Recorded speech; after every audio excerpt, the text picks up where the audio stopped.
guys, so I want to tell a little story about something that happened because I learned a big lesson from it, and it's something I've only recently learned. So my first 3 years in Tanzania, I pretty much didn't take downtime, so I didn't go to eat out or to go and laze around and relax anywhere. I just didn't do that.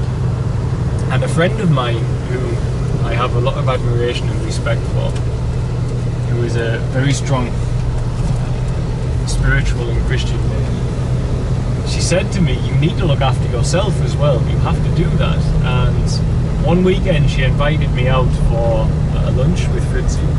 So we went along to a hotel where normally tourists would be, and I ate there, but she paid for everything. So the following weekend, the boys had all heard that there was a place to go swimming and eat some food.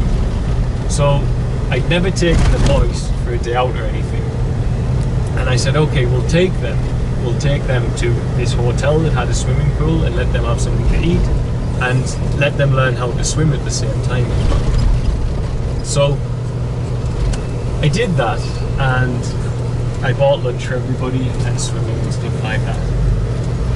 And I felt terrible, and like really terrible, as Fritzi will contest. When it comes to spending money on stuff like that, I won't do it. I don't like to do it. So my parents send me a set amount each month, and we use that for our food and stuff, but for luxuries, never do it. But this was a treat for the children, and one they'd never had before. So when I left, after I spent the money, I felt terrible, and I said to God, I'm sorry, I guess I made a mistake here, because I feel so bad about it. And I went into the local supermarket in town, and I had Monica, one of the special needs children, in my arms, and she held her hand out for an Indian gentleman who was walking around in the supermarket. And he came to me and he said, is this your child? Have you adopted her? And I said, we haven't adopted her, but we are her guardian. We have a children's village. And he opened his wallet and pulled out a $100 bill. And this has never happened to me in Tanzania. And he gave me $100. And he was quite an affluent guy, obviously. And he said, here, this is for your children, and just walked away.